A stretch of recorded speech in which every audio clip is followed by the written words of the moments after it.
मंगलम भगवान वीरो मंगलम गौतमो गणी मंगलम कुंद कुंदायो जैन धर्मोस्तु मंगलम सर्वमंगल मांगल्यम सर्वकल्याणकारकम प्रधानं सर्वधर्माणां जैनं जयतु शासनम्। मैं नमो तीर्थनायक को, नमो ओंकार वाणी को, नमो उन कुंद प्रभु को जिन्होंने ओंकार धारण की। अहो उपकार जिनवर का, कुंद का दिव्य वाणी का, जिन कुंद ध्वनि दाता उनका हान स्वामी का। चिदानंद एक रूपाए जिनाए परमात्मने, परमात्म प्रकाशाए नित्यं सिद्धात्मने नमः। योगेंद्र देव कृत यह जो परमात्म प्रकाश नाम का ग्रंथ, इसकी 70वीं गाथा है। 69 गाथा में जब ये कहा कि जन्म जरा मरण रोग शोक भय लिंग संज्ञा आदि आत्मा के नहीं, यह आत्मा में नहीं, तब 70वीं गाथा इस संदर्भ से प्रस्तुत की कि शिष्य का प्रश्न आया कि जब यह आत्मा के नहीं तो फिर किसके हैं? जन्म जरा मरण रोग शोक भय लिंग संज्ञा इत्यादि किसके हैं? तो कहा कि ये व्यवहार नय से जीव के कहे जाते हैं, किंतु वास्तव में तो ये देह के हैं, आत्मा के नहीं। उसमें एक जो बोल आया कि लिंग भी आत्मा में नहीं। उस संदर्भ में गुरुदेव ने कल भी चर्चा की थी। 17वें बोल अलिंग ग्रहण के जो 20 बोल हैं, उसमें 17वें बोल के संदर्भ से कहा कि यति लिंग जो है वह आत्मा में नहीं, बाह्य यति लिंग आत्मा में नहीं। तो वो चर्चा आज भी चली और उसके पूर्व कई विषय मुख्य और भी गुरुदेव ने लिए। तो एक विषय तो यही आया था सबसे पहले कि त्रिकाल में त्रिकाल को जानने वाले का विरह नहीं होता। जैसे यह जगत है 3 लोक स्वरूप, उस जगत में जितने द्रव्य हैं उनके गुण उनकी पर्यायें 3 काल की, वे सब गेय रूप हैं। और उन सब गेयों को जानने वाला जो ज्ञान है, केवल ज्ञान, वो उसका कभी 3 काल में विरह नहीं होता। ऐसा हो नहीं सकता कि कोई समय यह गेय तो रहें और गेय को जानने वाला सर्वांग सर्व रूप से युगपत जानने वाला ना रहे, ऐसा नहीं होता।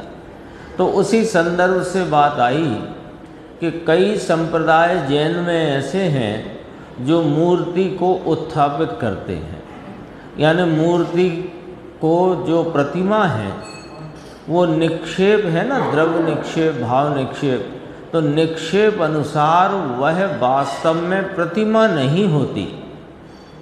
प्रतिमा के रूप में वह प्रतिष्ठा भगवान की है, जिनेंद्र परमात्मा की है। यानी सच्चाई तो ये है, पंडित दीपचंद जी ने भी बहुत लिखा इस संदर्भ में कि प्रतिमा का दर्शन करते हैं हम।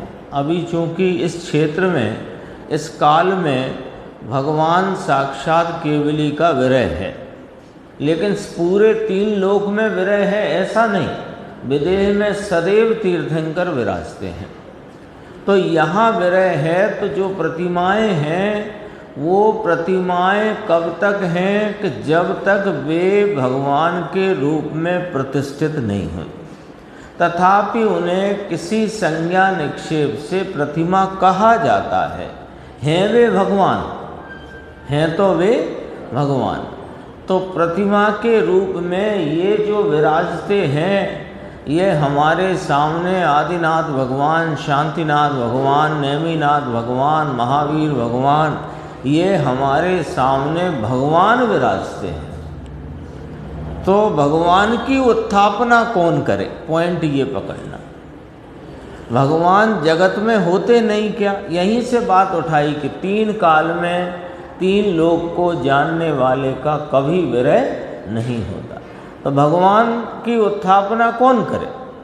भगवान तो यानी 3 काल 3 लोक को जानने वाले जीव विराजते हैं तीनों काल। अब आई बात प्रतिमा की, मूर्ति की।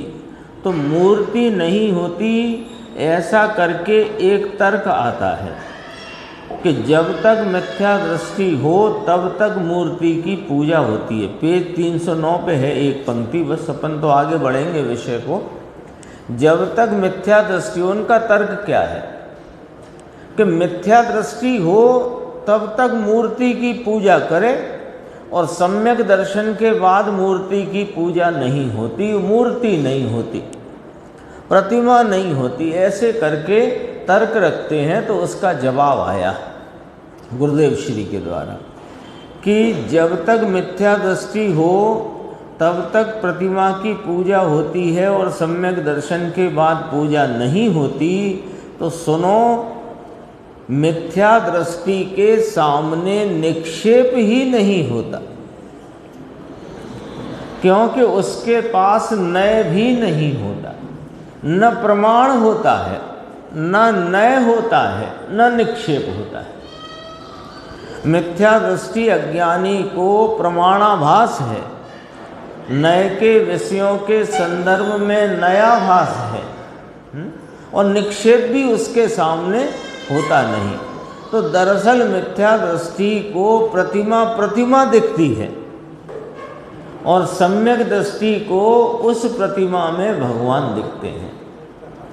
क्यों कि उसको नय का वास्तविक लागू नय तो ज्ञानी को हुए। भावश्रुत ज्ञान में जब अपने आत्मस्वरूप को पहचाना, तो आत्मस्वरूप को पहचाना होने से उसने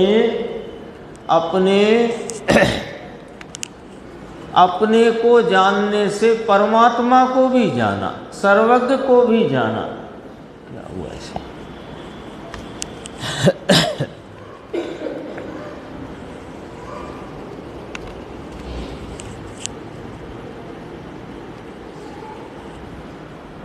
तो वो जिन्होंने अपनी परिणति में अपने स्वरूप को जान लेने से सर्वज्ञ की वास्तविक पहचान जिनको हुई है, उनको नय लागू पड़ते हैं, उनको निक्षेप लागू पड़ता है।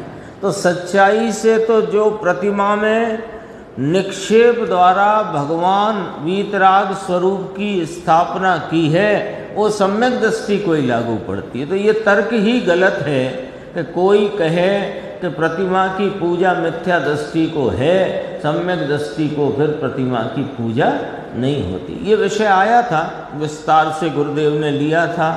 फिर उसी संदर्भ से बेंगलोर का एक मंदिर जो उस समय बना था उसे याद किया, और उसमें ये वाली बात भी कही। भभूतमल भंडारी जो श्वेतांबर हैं, उन्होंने दिगंबर जैन मंदिर 12 लाख रुपया लगाकर बनाया। उसमें एक जुगराज जी ने भी उसमें सहयोग करके मंदिर बना। तो उसमें बस पॉइंट इतना पढ़ना है, एक भभूतमल श्वेतांबर हैं, सबके ख्याल में आए बात। जिनने सुनी है उनको तो आ गई, नहीं सुनी तो ख्याल में आए बात। देखना जरा, एक भभूतमल श्वेतांबर हैं, उसने 8 लाख डाले हैं एक मंदिर में, 12 लाख अपना मंदिर हो दिगंबर, नहीं तो हम तो श्वेतांबर में जाते नहीं। 12 लाख रुपए में होंगे श्वेतांबर पहले भभूतमल जी, परिवर्तन तो किया। और फिर ये तो अब ये वाली बात आई कि हम तो ये कहते हैं, किसी मुमुक्षु ने कहा कि हमारे गुरु मंदिर बनाते गुरुदेव। तब कहा कि नहीं भाई, ये तो भाव होता है, शुभ भाव है, और शुभ भाव है वो बंध का कारण रूप भाव है, और मंदिर तो अपनी योग्यता से बनता है। तब इस संदर्भ से फिर उन्होंने प्रवचन सार की 102 नंबर गाथा याद की, वो पढ़ते हैं। फिर सर्वस्व विशुद्ध ज्ञान की 372 नंबर गाथा याद की। बहुत विषय लिया आज गुरुदेव ने, थोड़ा थोड़ा ख्याल में रहे अपने। प्रवचन सार 102 गाथा में लेख है, पेज नंबर आ गया 311। प्रवचन सार गाथा 102, उसमें लेख है कि प्रत्येक द्रव्य की पर्याय जिस समय में उत्पन्न हो वह उस पर्याय का स्वयकाल है, जन्म क्षण है, ऐसा पाठ है। यानी मंदिर की दीवार बने, उसमें पत्थर लगे, उसमें पंच परमागम उत्कीर्ण हो, उसमें भगवान आकर विराजमान हो, यह सब कार्य अपनी योग्यता प्रमाण से उस द्रव्य की उस पर्याय का स्वयकाल होता है, उससे होती है, किसी के करने से नहीं, इंजीनियर के ध्यान रखने से नहीं, ट्रस्ट के प्रमुख के ध्यान रखने से नहीं, किसी से नहीं होती। और जिसने ऐसी भावना की हो उससे भी नहीं। प्रवचन सार 102 गाथा, द्रव्य की जिस समय में जो पर्याय उत्पन्न होने वाली है वह उस पर्याय की उत्पत्ति का काल है, उस कारण से उत्पन्न होती है, पर से उत्पन्न होती है, ऐसा नहीं है। इस बात को और दृढ़ करने सर्व विशुद्ध ज्ञान अधिकार की 372 गाथा याद की। अगला पेज 312। देखो यहाँ से देखते हैं 372 गाथा ना। भगवान अमृत चंद्र आचार्य कहते हैं कि घड़ा कुम्हार से बना है ऐसा हम नहीं देखते। घड़ा होता है ना, घड़ा, वो उसमें दृष्टांत दिया कि घड़ा कुम्हार से बना है ऐसा हम नहीं देखते, हम तो यह देखते हैं कि घड़ा मिट्टी से बना है। 372 समय सार दोपहर में चलता है। देखो, मिट्टी अपने स्वभाव को उल्लंघन नहीं करती, इसलिए कुम्हार घड़े का उत्पादक है ही नहीं। ये बहुत गहरा सिद्धांत कर्ता कर्म के संदर्भ में कि मिट्टी अपने स्वभाव का उल्लंघन नहीं करती। यानी क्या? मिट्टी मिट्टीपना छोड़कर अन्य भाव रूप नहीं परिणमती। मिट्टी घड़े रूप परिणमे तो मिट्टी, और घड़ा फूट के वो उसके टुकड़े हो गए तो मिट्टी, फिर मिट्टी के टुकड़े जमीन में मिल गए तो मिट्टी। तो उसने अपने स्वभाव का कब उल्लंघन किया? तो अपने स्वभाव रूप यानी जमीन में जो मिट्टी है वो मिट्टी का पिंड, और मिट्टी के पिंड से घड़ा, और घड़ा फूट के उसके टुकड़े, और टुकड़े मिलकर फिर मिट्टी। ये सब में बताओ मिट्टी के स्वभाव ने अपना कब उल्लंघन किया? तो जब उसने स्वभाव का उल्लंघन नहीं किया तो मिट्टी की पिंड रूप अवस्था, मिट्टी की घड़ा रूप अवस्था, मिट्टी की घड़े के फूटने टुकड़े रूप अवस्था, उन टुकड़ों का फिर से उस भूमि में मिल जाने रूप अवस्था, इन सब अवस्थाओं में कौन परिणमित हुआ? मिट्टी। अपने स्वभाव का उल्लंघन किए बिना मिट्टी ही परिणमित हुई है। अब उस अवस्था का कर्ता कोई अन्य हो ऐसा है ही नहीं। तो घड़े का उत्पादक कुम्हार है ही नहीं। लो निमित्त तोड़ा दिया, कुम्हार को तो निमित्त कहा। जनागम में दृष्टांत देकर कुम्हार को घड़े का निमित्त कहने में आया कि नहीं?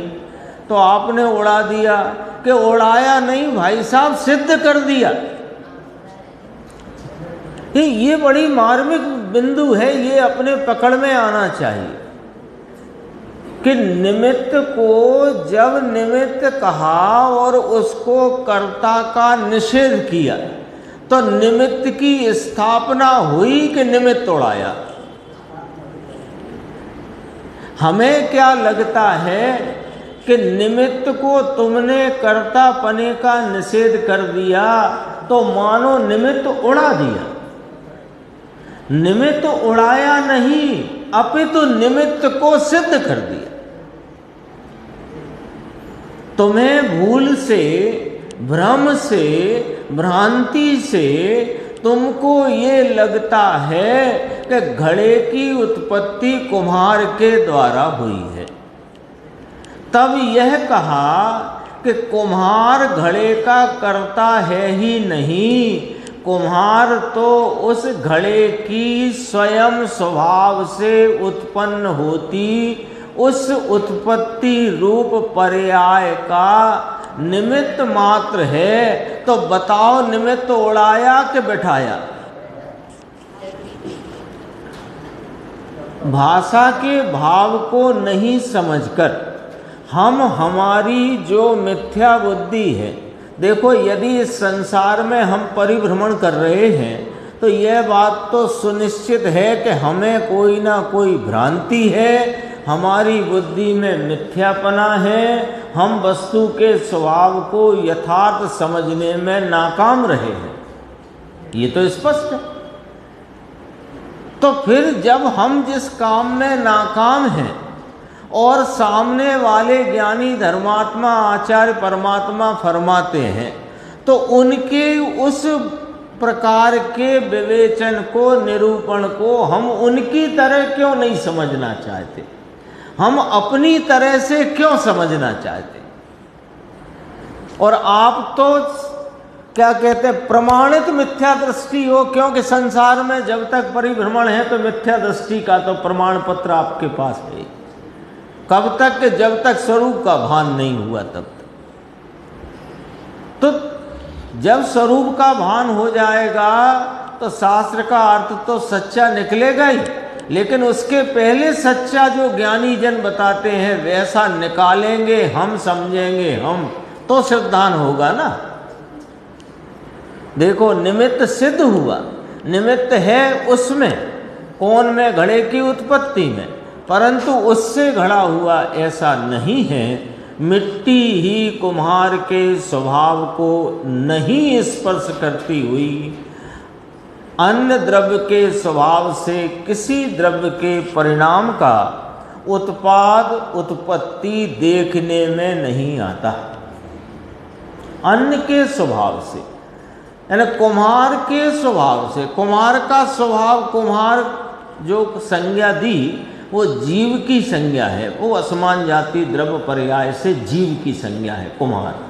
अब उसका स्वभाव देखो तो जानना, देखना और वर्तमान में राग की उत्पत्ति, इसके अतिरिक्त क्या है? तो वो अपने राग का उल्लंघन नहीं करता। जिस समय वह घड़ा के निर्माण में उसका उपयोग लगा हुआ है वो राग का उल्लंघन नहीं करता और मिट्टी अपने स्वभाव का उल्लंघन नहीं करती। तो मिट्टी अपने स्वभाव से वर्तती हुई अपने रूप परिणमित होती है और कुम्हार अपने रूप से। कुम्हार, ये तो इसमें ये भी कहा यदि कुम्हार घड़े का उत्पादक हो तो कुम्हार को घड़ा होना पड़ेगा। क्यों? कि कर्ता कर्म में व्यापकता का सिद्धांत होता है। जो जो कार्य है वो व्याप्य कहलाता है और उसका कर्ता नियम से उसमें व्यापक होता है। यदि वो कर्ता है, कुम्हार यदि घड़े का कर्ता है तो कुम्हार को घड़े में पसरना पड़ेगा, नहीं तो वो करता नहीं। तो फिर क्या है कि निमित्त है, तो निमित्त सिद्ध किया। इस प्रकार ये तो कुम्हार घड़े की बात हुई, सिद्धांत की बात कहते हैं। जीव को परद्रव्य राग आदि उत्पन्न करते हैं, ऐसी शंका नहीं करनी चाहिए। अपन तो मुद्दे की बात अपनी, हमारी परिणति में जो कुछ भी रागादि विकारी भाव उत्पन्न हो रहे हैं उनको द्रव्य कर्म पर द्रव्य उत्पन्न करे, ऐसी शंका नहीं करना चाहिए कि कर्म का उदय आया तो इसे राग करना पड़ा, ऐसा नहीं है।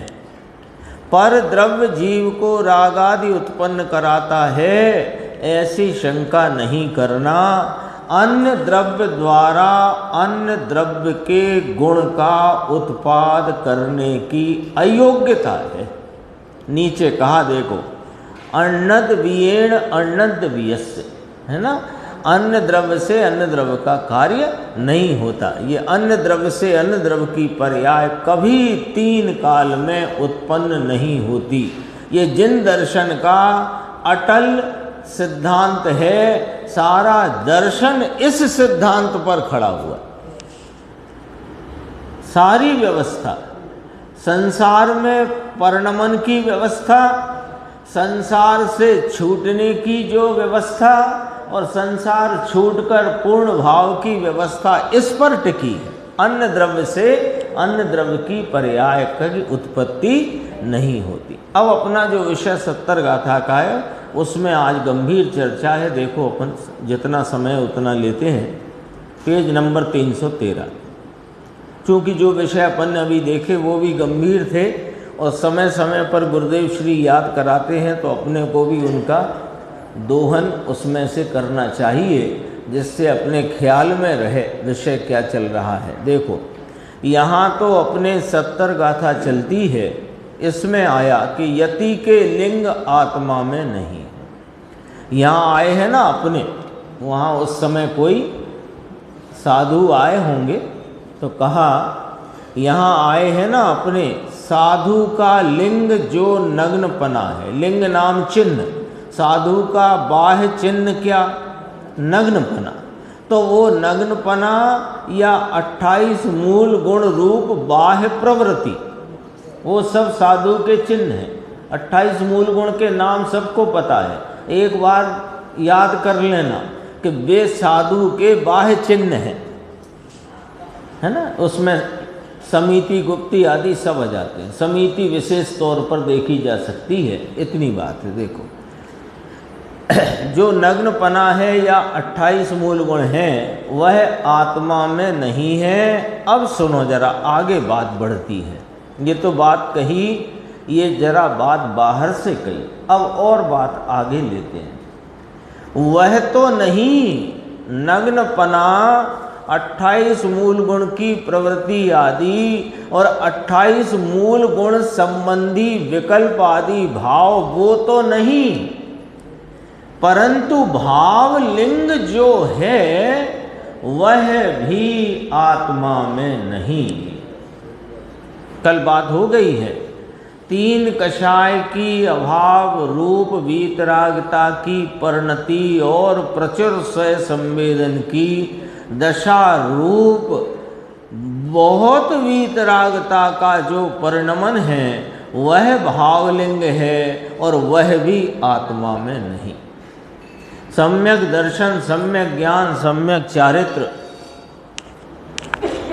इनकी प्रचुरता में परिणित जो मुनिराज हैं, उनका अंतरंग में वर्तता जो वीतराग भाव का भावलिंग है, वह भी आत्मा में नहीं। स्पष्ट करते हैं, निर्विकल्प शांति, निर्विकल्प मोक्ष का मार्ग, वह पर्याय भी द्रव्य में नहीं। बाह्य देह की जो अवस्था है नग्नादि, वो तो नहीं ही, और उस संबंधी जो भूमिका के विकल्प हैं रागादि 5 महाव्रत 28 मूल गुण के, वो भी नहीं। अरे उनसे रहित जो अपने स्वरूप के संचेतन और एकाग्रता की वीतराग परिणति रूपी जो भावलिंग है, वह भी आत्मा में नहीं, वह द्रव्य में नहीं, वह द्रव्य मोक्ष मार्ग की पर्याय का कर्ता नहीं। अभी चलती थी ना कर्ता कर्म की बात। अभी तो आपने कहा था कि मिट्टी ही घड़े की उत्पादक है, मिट्टी द्रव्य घड़ा पर्याय। तो आपने तो अभी यही कहा था कि मिट्टी नामक द्रव्य घड़े नामक पर्याय का उत्पादक है, करता है। पर हमने तब ये कहा था कि कुम्हार नहीं। तो हमने कुम्हार जो निमित्त है उसमें तुम्हें जो कर्तापने की भ्रांति है, उस भ्रांति को दूर करने ये कहा था कि मिट्टी अपने मिट्टी नामक द्रव्य अपने घड़े रूप अवस्था का करता है, कुम्हार नहीं।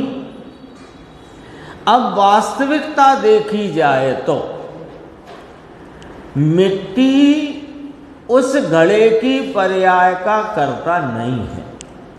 घड़े की पर्याय का कर्ता घड़े की पर्याय है। ये कहां से लाए बात? अरे ये और सरल बात है, ये उससे भी ज्यादा सरल बात है। अरे ये मिट्टी पड़ी है बाहर, ये इतने दिनों से इतने काल से है, तो घड़ा आज ही क्यों बना, पहले क्यों नहीं? यदि मिट्टी उस घड़े की करता है तो बताओ, लॉजिक समझना।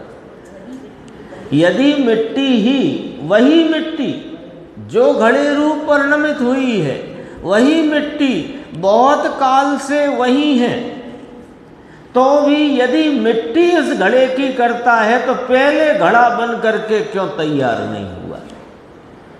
तो आप कहोगे कि वो निमित्त नहीं आया था। तो हम पहले ही कह चुके हैं कि निमित्त तो करता है ही नहीं। अन्न द्रव्य का कर्ता, बहुत मिलाना पड़ेगा सब तरफ से। अन्न द्रव्य का कर्ता नहीं, ये तो जैन दर्शन का अटल सिद्धांत है। तो कुम्हार की तो बात ही ना करो यहां पर। यहां तो मिट्टी नामक द्रव्य और घड़े नामक अवस्था के बीच की बात चल रही है। तो तीसरा हेतु तो यहां ला ही नहीं सकते आप, क्योंकि बात अब अंदर की चलती है, ये ऑपरेशन अंदर चल रहा है। तो अब बताओ कि द्रव्य कर्ता के पर्याय कर्ता, बस यहां ये निर्णय करना। पर्याय की कर्ता पर्याय है, घड़े का कर्ता घड़ा है। यदि घड़े का कर्ता घड़ा नहीं, यदि मिट्टी उसकी कर्ता मानो, तो मिट्टी पहले से उपस्थित है तो घड़ा पहले क्यों न बना? तो क्या निर्णय में आया राकेश भाई, निर्देश भाई, क्या निर्णय में आया कि पर्याय का कर्ता पर्याय है, द्रव्य नहीं। ये कहां से लाए कि 102 गाथा प्रवचन सार अभी अभी याद करी। वह उसका जन्म क्षण है। तो जो जन्म क्षण है वो किसका जन्म क्षण है? द्रव्य का के पर्याय का? तो पर्याय के जन्म क्षण में पर्याय उत्पन्न हुई, अपने स्वकाल में उत्पन्न हुई है, द्रव्य से नहीं। भाई साहब, कली कली खिल जाए इस चैतन्य परमात्मा की महिमा में यदि आ जाओ, तो नियम से यह संसार का चक्र हम अभी तोड़ देंगे, अभी तोड़ देंगे। बात समझने की है। देखो आगे बात बढ़ती है। मुमुक्षु ने कहा द्रव्य के आश्रय से तो मोक्ष मार्ग की पर्याय होती है, इतना तो रहने दो प्रभु। आत्मा द्रव्य से मोक्ष मार्ग की पर्याय नहीं होती, यह आपने कहा। और पर्याय से पर्याय उत्पन्न होती है, मैंने वही पर्याय लेना, पीछे की पर्याय नहीं कह रहे भैया, समझना नहीं तो गड़बड़ नहीं हुए। पर्याय की कर्ता पर्याय है, चलो हमने मान लिया कि पर्याय की कर्ता पर्याय है, लेकिन वह पर्याय द्रव्य का आश्रय लेगी तभी तो वो पर्याय मोक्ष मार्ग रूप प्रगटेगी। ये बात तो हमें कहने दो, समझना भैया। धीरे धीरे अंदर को चल रहे हैं, धीरे धीरे वहां से चले हैं अपन कुम्हार मिट्टी से, धीरे धीरे चलते हैं और बात समझ में नहीं आए तो पूछ लेना, लेकिन भ्रांति लेकर नहीं जाना। पूछ सकते हैं, कोई दिक्कत नहीं है। बोल के नहीं पूछ सकते हो तो लिख के पूछ लो, पर अपना यहाँ कॉन्सेप्ट एकदम क्लियर चाहिए। और अपन तो एक बार कह ही चुके हैं, फिर कह देते हैं, सुनने के लिए मत सुनना भैया। ये सुनने के लिए सुनने की चीज नहीं है, ये तो सुन करके समझ करके अपने समझ स्वरूप आत्मा को प्राप्त करने की चीज है। इसलिए देखो, साहिब द्रव्य का आश्रय लिया तभी तो वह मोक्ष मार्ग की पर्याय उत्पन्न हुई। तो इतनी पराधीनता रह गई कि नहीं रह गई? बोलो इसके प्रश्न में, ये भाई के प्रश्न में इतनी पराधीनता रह गई कि नहीं रह गई?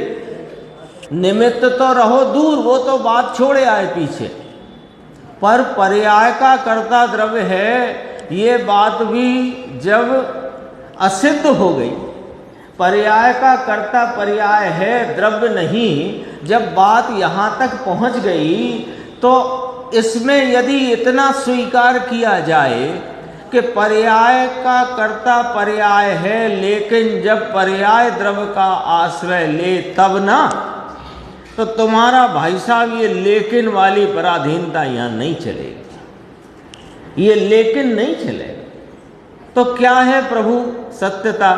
तो गुरुदेव श्री फरमाते हैं, अरे बिल्कुल किसी के आश्रय से नहीं होती है। मोक्ष मार्ग की पर्याय इस त्रिकाली ध्रुव गायक के आश्रय से नहीं होती कि नहीं होती? जाओ बोलो, समझ में आ रही है कि घबराहट हो रही है? घबराना नहीं है, समझना है। पूरे जिनागम में, आपके उपदेशों में, आचार्य भगवान की निरूपणा में बात तो यही आई कि ये त्रिकाली द्रव्य का आश्रय ले जो पर्याय, वो मोक्ष मार्ग रूप परिणत हो जाती है। तो बात को तुमने पकड़ा नहीं। देखो इसी वाक्य को दोबारा बोलते हैं, जो पर्याय अपने त्रिकाली गायक भगवान का आश्रय लेती है, वो पर्याय मोक्ष मार्ग रूप परिणत हो जाती है। हमने कब कहा कि आश्रय लेने से परिणत होती है? बात समझ में आई? बात वही की वही है, समझ का फेर है। दोबारा बोले, जो पर्याय अपने त्रिकाली द्रव्य का आश्रय लेती है, वह पर्याय मोक्ष मार्ग रूप परिणत हो जाती है। तो कौन परिणत हो जाता है? कि पर्याय आश्रय लेती है, ये तो पर्याय स्वयं अपने भाव से परिणमित हुई है। आश्रय लेने से मोक्ष मार्ग हुआ, ये कब कहा?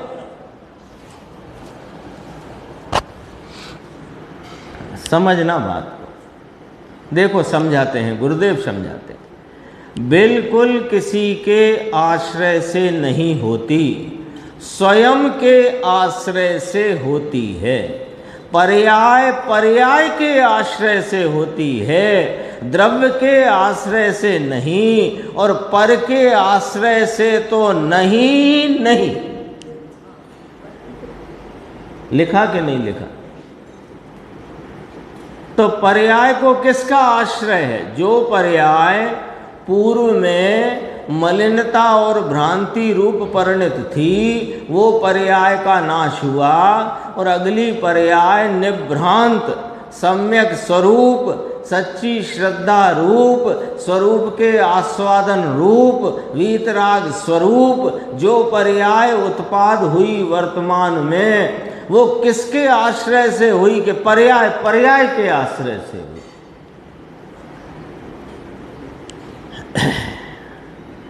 द्रव्य के आश्रय से नहीं। तो उस समय क्या है? उस समय उसकी सन्मुखता द्रव्य की है, इतना बताना है। लेकिन पर्याय के आश्रय से हुई, यानी स्वाधीन पने उत्पन्न हुई है। उसे अपने द्रव्य की भी अपेक्षा नहीं। गाथा 102 प्रवचन सार, उत्पाद को व्यय और ध्रुव की अपेक्षा नहीं, व्यय को उत्पाद और ध्रुव की अपेक्षा नहीं, और ध्रुव को उत्पाद व्यय की अपेक्षा नहीं। तीनों निरपेक्ष सत, उत्पाद सत, व्यय सत, ध्रुव सत, एक सत के ही विस्तार हैं। इतनी बात है। फिर आगे पूछते हैं मुमुक्षु भाई, सन्मुख होती है ना साहब, इतना तो बोलने दो कि वह तो पर्याय स्वयं से सन्मुख हुई है। वो पर्याय जो स्वयं से सन्मुख नहीं थी वो नाश को प्राप्त हुई, और जो पर्याय आश्रय में उत्पन्न होती हुई अपने जन्म क्षण में किसी भी द्रव्य और पूर्व पर्याय के व्यय की अपेक्षा से रहित, वह पर्याय स्वयं से इस द्रव्य के सन्मुख होती है। क्या द्रव्य सन्मुख कराता है? अरे द्रव्य तो अपरिणामी तत्व है, वो तो पर्याय में आता नहीं, जाता नहीं, वो कभी कार्य भाव से परिणत होता नहीं, वो तो कारण तत्व है। कार्य भाव से तो पर्याय परिणमित होती है। ये बातें तब अपने माथे में यानी अपने चित्त में, अपने ज्ञान में तब स्पष्टता से बैठेंगी जब द्रव्य गुण पर्याय का बराबर स्वरूप अपने ख्याल में नक्शा, एकदम नक्शा होना चाहिए ना। जैसे भारत का नक्शा ख्याल में है कि नहीं? तो अभी अपन बात करें कि आसाम में बहुत बारिश है और इधर गुजरात में बारिश कम है, तो आपको तुरंत ख्याल में आता है कि नहीं कि पूर्वी हिस्से में बारिश है, पश्चिमी में नहीं? तुरंत ख्याल में आया कि नहीं आया? ऐसे द्रव्य गुण पर्याय का नक्शा हो अपने पास रेडी, तो ये बातें तुरंत अपने ख्याल में आ जाती हैं। देखो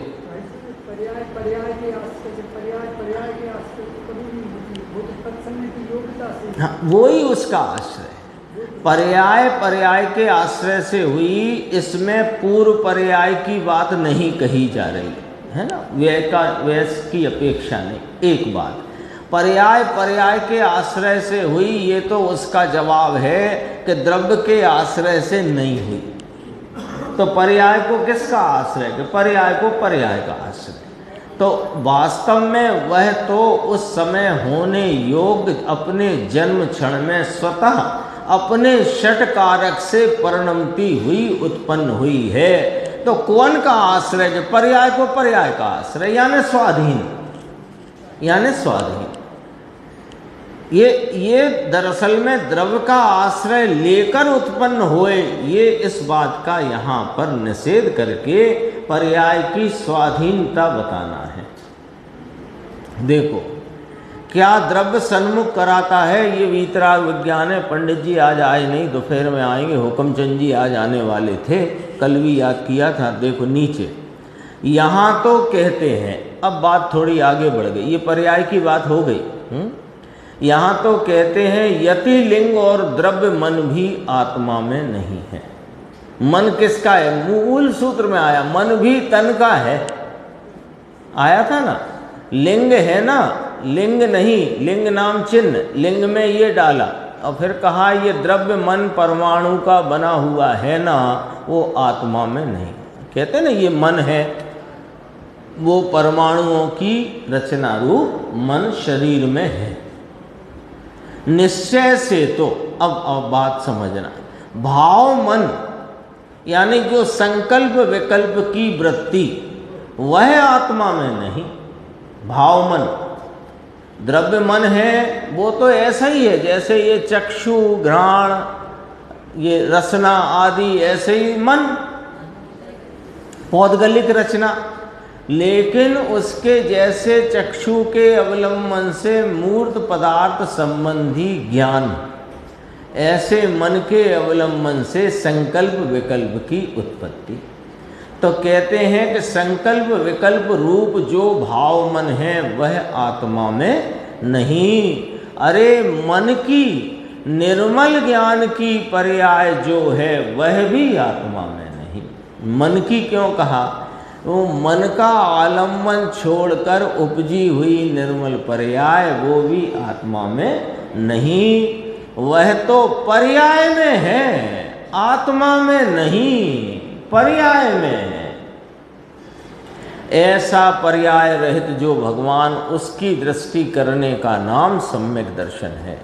धर्म की शुरुआत वहाँ से होती है, यहाँ से शुरू होता है, यहाँ से ये जीव जैन होता है, यहाँ से जैन होता है।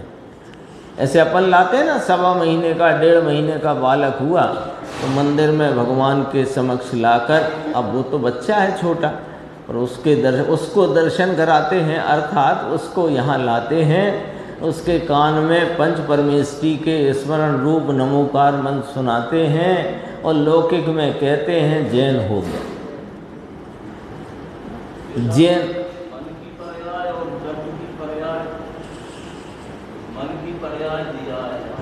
हाँ हाँ,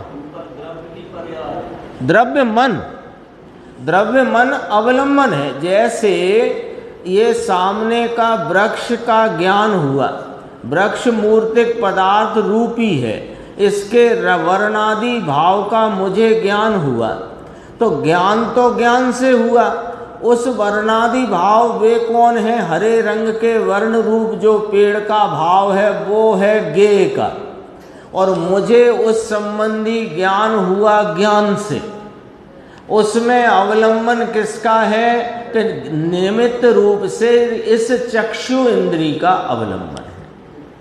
तो इस वर्ण रूप भाव के जानने की परिणमित पर्याय तो पर्याय से उत्पन्न हुई, लेकिन वो पर्याय में 2 निमित्त, एक गेय रूप वो निमित्त और एक अवलंबन रूप चक्षु इंद्रिय निमित्त। ऐसे जब जीव का उपयोग बाहर में मन का अवलंबन लेकर बाह्य विषय संबंधी विचारों में परिणमता है, तो वहाँ पर संकल्प विकल्प उत्पन्न होते हैं। तो जो द्रव्य मन है उसका आलम्बन है, और भाव मन किसे कहा? कि जो संकल्प विकल्प की उत्पत्ति है वो भाव मन है ना। जैसे ये चक्षु इंद्री के विषय भूत ये वर्ण रूप भाव का ज्ञान यहाँ अपनी क्षयोपशम ज्ञान की अवस्था में हुआ, तो उसे क्या कहेंगे? इसे कहेंगे द्रव्येंद्रिय, और वो जो ज्ञान हुआ वो कहलाया भाव इंद्रिय, और वो पदार्थ है वो कहलाया इंद्रिय का विषय। ऐसे ही बाह्य विषयों के संबंध में अथवा बहिर्मुख प्रवृत्ति जो उपयोग की, ज्ञान उपयोग की वृत्ति जो द्रव्य मन के आलम्बन से वर्त रही है, वहाँ जो संकल्प विकल्प उत्पन्न हुए उनका नाम भाव मन है। जैसे भाव इंद्री, ऐसे भाव मन। तो वो यहाँ तो क्या 2 बातें लेना, संकल्प विकल्प रूप जो राग आदि भाव जिनको यहाँ मन के संदर्भ से भाव मन कहा, वे भी आत्मा में नहीं, और मन का अवलंबन छोड़कर उत्पन्न हुई निर्मल वीतरागी पर्याय वो भी आत्मा में नहीं। तो मन के संदर्भ से कितनी बातें आ गई? द्रव्य मन तो आत्मा में नहीं, भाव मन आत्मा में नहीं, अरे मन का अवलंबन जिसमें नहीं वो पर्याय भी आत्मा में। 3 बातें आई। ऐसे पर्याय रहित जो भगवान, उसकी दृष्टि करने का नाम सम्यक दर्शन है। धर्म की शुरुआत वहाँ से होती है, यहाँ जैन बनता है, जीव जैन यहाँ होता है। बाकी सब बात है, समझ में आया भाई? देखो, गुरुदेव ने कहा भगवान तो त्रिकाली एक स्वरूप विराजमान है, जिसमें विकारी पर्याय तो नहीं, परंतु जिसमें निर्विकारी पर्याय नहीं। एक बार इस बात को अच्छे से पचा लो, अच्छे से पचा लो। ये पर्याय भी आत्मा में नहीं, इसके पचने से क्या होगा कि पर्याय पर से लक्ष्य छूट जाएगा, अनादि की पर्याय बुद्धि मिट जाएगी।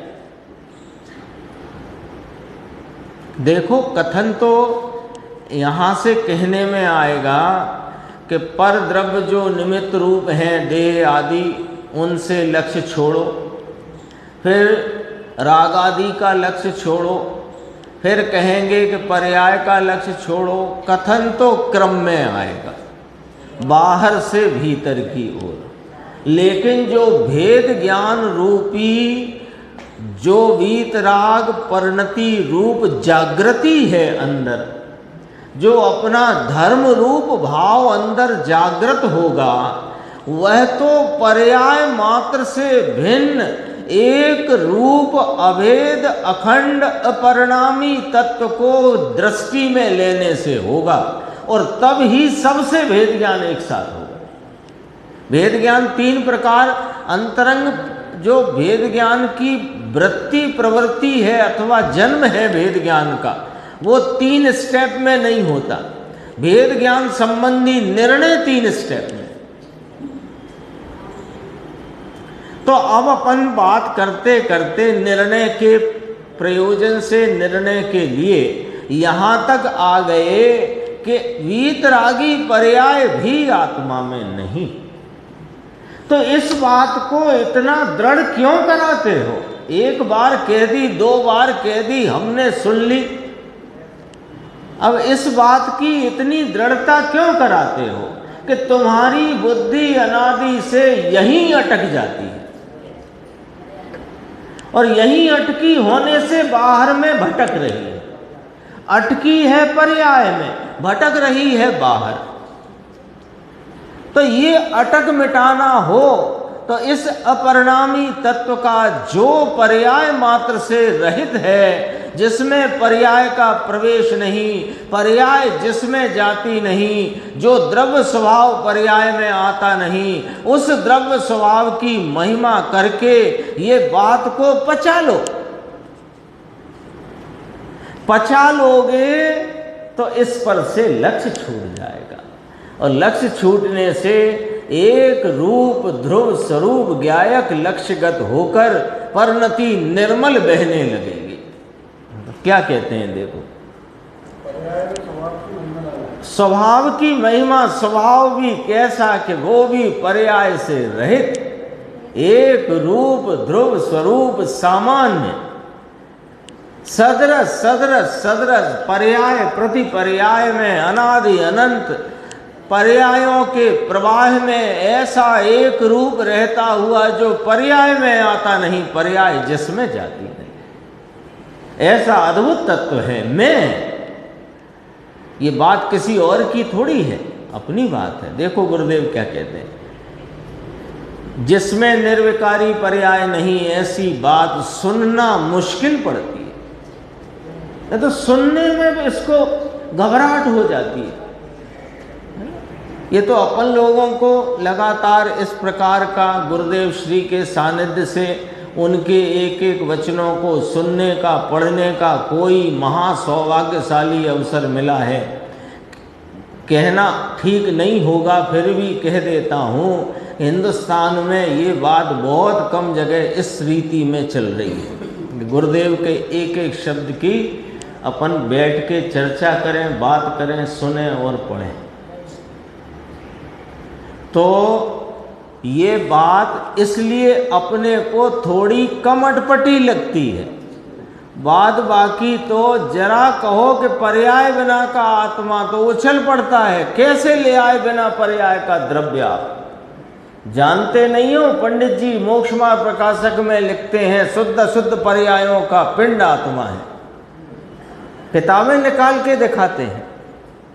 अरे किताबों से आत्मा नहीं मिलता भाई, उसका मर्म समझ करके ज्ञानियों की संगत से मिलता है आत्मा। ये अपन संगत ही तो कर रहे हैं, सत्संग कहते हैं ना, सत्संग। ये ज्ञानियों का सत्संग है, अपना कुछ नहीं है। अपन तो रेडियो है, आप सुना दो मैं सुना दूं कोई, पर बात तो ये सब वीतरागी आचार्य भगवंतों की और गुरुदेव के द्वारा की गई स्पष्टीकरण की बात है। देखो बाहर में रच पच गए हैं ना, बाहर की लाइन में दौड़ गए हैं, इसलिए ये बात समझ नहीं आती। इसके बाद एक सब्जेक्ट और है, थोड़ा सा मैंने इसको इसलिए रोक लिया कि समय लगेगा उसमें, इसको अपन कल ले लेंगे, क्योंकि कल भी 70 गाथा की चर्चा चलेगी भावार्थ के ऊपर, इसको अपन कल लेंगे। आया तो यद्यपि आज ही था वो,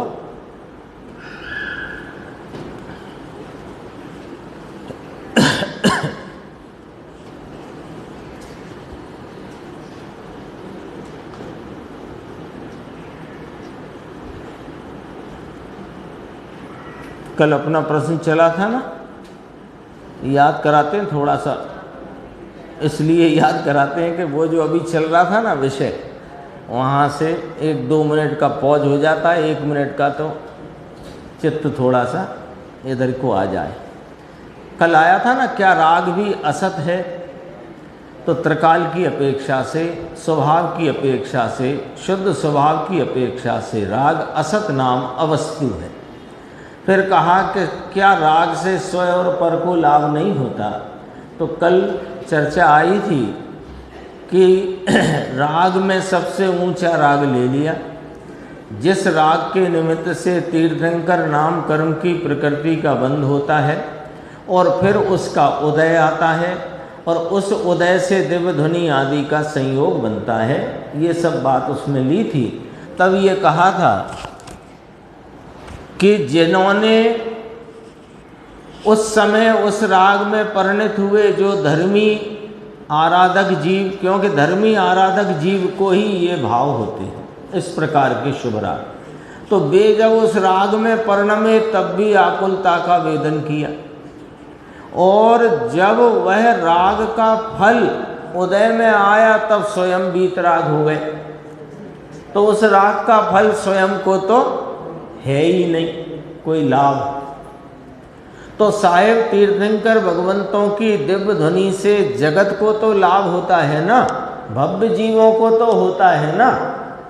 तो कहा कि भव्य जीवों को भी जब तक उस वाणी के प्रति का लक्ष्य है, उसके प्रति उनका उपयोग जाता है, तब तक वे भी राग में परिणत होते हैं और उस समय दुख और आकुलता का ही वेदन है। जब उसका लक्ष्य छोड़ें तो फिर वे लाभ आत्मा का आत्मा में कर सकते हैं प्राप्त। इसलिए क्या निकला था निर्णय कि राग का कोई भी भाव किसी समय किसी को भी कभी भी लाभ रूप नहीं है। यही आई थी ना बात कर। अब आते हैं 617। ज्ञानी शुभ राग को भला नहीं जानते तो अतिचार आदि का प्रायश्चित क्यों लेते हैं। मुनिराज होता है ना, मुनिराज की भूमिका में कभी कोई उनके व्रतादि में जो अतिचार आदि दोष हो जाते हैं उसका वे प्रायश्चित लेते हैं। इस संबंध में बहुत चर्चा चरणान योग के ग्रंथों में है, प्रवचन सार में भी बहुत अच्छे से विस्तार से है। तो अतिचार का प्रश्न तो ये है कि अतिचार आदि का प्रायश्चित क्यों लेते हैं। देखो भाई, प्रमाद छोड़ो। उत्तर, प्रतिक्रमण प्रायश्चित आदि के शुभ राग को भी विष कुंभ कहा है। विषय वासना का अशुभ राग तो जहर है ही, परंतु शुभ राग भी जहर है। यहाँ क्या कहना चाहते हैं कि जो मुनिराज की भूमिका में उनके व्रतादि हैं वे शुभ राग रूप हैं, और व्रतादि में कोई अतिचार आदि दोष लग गया तो वो उससे हीना है, शुभ राग हीना है। अशुभ नहीं कहेंगे, मुनिराज के संदर्भ की बात है, पर हीना हो गया शुभ राग, यानी थोड़ा तीव्र हो गया, ऐसे कहो तीव्र हो गया। तो वो तीव्र शुभ राग भी जहर और जब मंद हुआ राग वो भी जहर, यानी जो अतिचार आदि का दोष लगा उसको भी जहर जानना, और अतिचार के प्रायश्चित का जो भाव आया वो भी जहर जानना। तो क्यों लेते हैं? अब प्रश्न तो ये था, गुरुदेव ने तो इतना ही कहा, अपन विचार कर सकते हैं कि फिर क्यों लेते हैं कि वह जो व्रतादि में अतिचार के दोष रूपता का जो भाव उस समय आना है वो आया, और फिर यह अतिचार है ऐसा भी ज्ञान में आते हुए विकल्प आया, और अतिचार के प्रायश्चित संबंधी भी विकल्प आया। ये सब विकल्प की वृत्ति है, ज्ञान की वृत्ति है, ज्ञान बहिर्मुख है, और विकल्प की वृत्ति है। अतिचार रूपी दोष आ गया, यह दोष है, यह ज्ञान में आता हुआ उस संबंधी विकल्प आया, फिर उसका मैं प्रायश्चित लूं ऐसा विकल्प आया, फिर प्रायश्चित का विकल्प आया। ये सब विकल्प बताओ धर्म है, अमृत है कि जहर है? जहर है। तो क्यों आता है कि वो तो उस समय का होता हुआ परिणाम है। अब इसको यदि अपन विचार में लें तो इसको दो प्रकार से अपन समझ सकते हैं। एक तो वह उस समय की योग्यता से उत्पन्न होता हुआ अपने षटकारक से परिणमता विकार है, गाथा 62 पंचास्ती का। दूसरी बात, मुनिराज की भूमिका में जब तक पूर्ण वीतरागता की प्राप्ति नहीं हुई है तब तक जो एक संजुलन संबंधी कषाय का भाव शेष है, उस कषाय के सद्भाव में इस प्रकार के भाव उठते हैं, क्योंकि जब जब उपयोग बहिर्मुख होता है तब तब राग की उत्पत्ति होती है। तो क्यों लेते हैं कि बस इसलिए लेते हैं कि अतिचार लगा वो भी जहर, अतिचार है ऐसा जानकर विकल्प हुआ वो भी जहर, प्रायश्चित लूं ये भी जहर, और प्रायश्चित का विकल्प वो भी जहर। ये सब जहर है, मैं नहीं, मेरा स्वरूप नहीं, ऐसी दृष्टि और ऐसी दृष्टि की धारा में परिणमित होते हैं वे मुनिराज। उसमें एकत्व अथवा उसमें आपरूपता कभी करते नहीं। भगवान आत्मा अमृत कुंभ है, राग उससे विरुद्ध स्वभावी होने से जहर ही है। एक छोटा सा प्रश्न और है, देखो, सभी जीवों के प्रति मैत्री भाव रखना तो स्वभाव है ना साहब? ये देखना जरा, सभी है ना, मैत्री भाव जगत, क्या मैत्री भाव हो जगत में मेरा, हाँ वो है ना। तो वो स्वभाव में ले क्या साहब गिरना ना, वो तो धर्म है। ये देखो, अपन उसे स्वभाव कहें, ज्ञानी उसे धर्म कहते हैं, और जिसे अपन धर्म कहते हैं ज्ञानी उसे स्वभाव कहते हैं। समझ का फेर है। अपन पूजा भक्ति को, दया के परिणाम को अपन धर्म कहते हैं, वे कहते हैं ये राग जहर है, और मैत्री भाव वो वास्तव में धर्म है, उसे हम स्वभाव कहते हैं। समझो बात को, सभी आत्माएं सिद्ध समान हैं, किसी के प्रति राग द्वेष नहीं, ये है मैत्री भाव। ये मैत्री भाव होता है। हम सोचते हैं आप भी हमारे मित्र, आप भी हमारे मित्र, और दुश्मन भी हमारा मित्र, एक समय की भूल वाला क्या भूला हुआ भगवान है आदि इत्यादि, ये शुभ राग की वृत्ति है। लेकिन असल मैत्री भाव क्या है कि सभी आत्माएं सिद्ध समान हैं, यानी उनकी पर्याय में होते हुए भावों को गौण रखकर सबको स्वभाव की समानता से देखना, ये मैत्री भाव है। तो जब ऐसे प्रत्येक जीव को जब उसके स्वभाव की ओर से, स्वभाव की मुख्यता से समान देखा जाए तो राग द्वेष क्यों उत्पन्न होगा? तो किसी के प्रति राग द्वेष नहीं, ऐसा मैत्री भाव वह ज्ञाता दृष्टा स्वभाव है, शुभ भाव नहीं। एक और है, देखो यहाँ तक पहुँच जाते हैं। कल वाला थोड़ा सा गंभीर है, वो लेंगे फिर कल। पुण्य से मिलने वाले पैसे को पाप क्यों कहते हो? जो पैसा हमें 2 करोड़ 10 करोड़ 50 करोड़ अरब 2 अरब मिला, या जो ज़्यादा मिला कम मिला, वो तो पुण्य से मिला है ना साहिब। जब उसे पाप क्यों कहते हो? पुण्य से मिला कि नहीं मिला पैसा, देखो योग्यता से आया वो बात अभी है बराबर, उसकी बात नहीं। यहाँ पुण्य पाप के संदर्भ से बात है।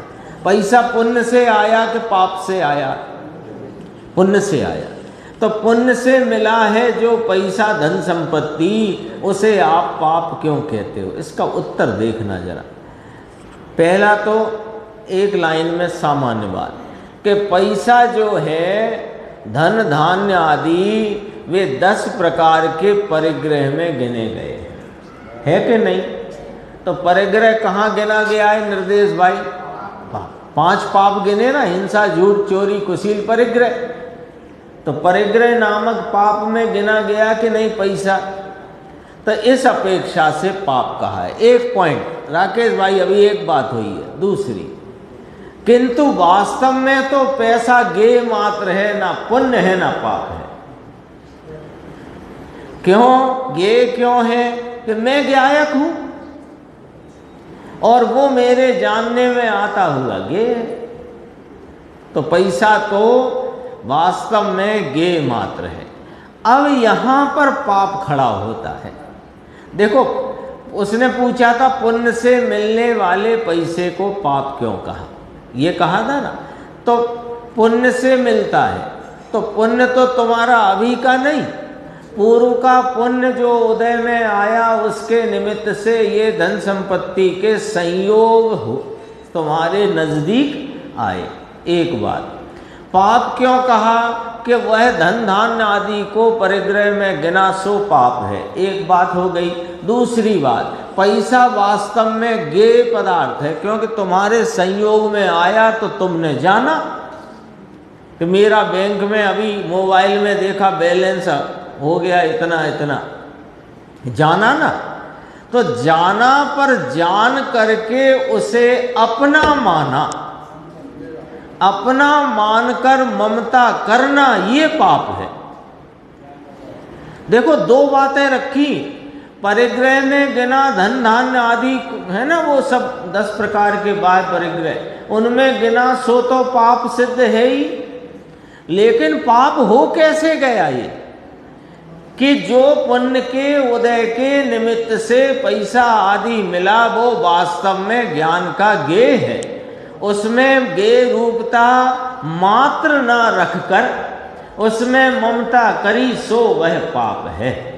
और उस पाप में पैसा निमित्त है, इसलिए उस पैसे को भी पाप कहा है। शेष चर्चा आगे।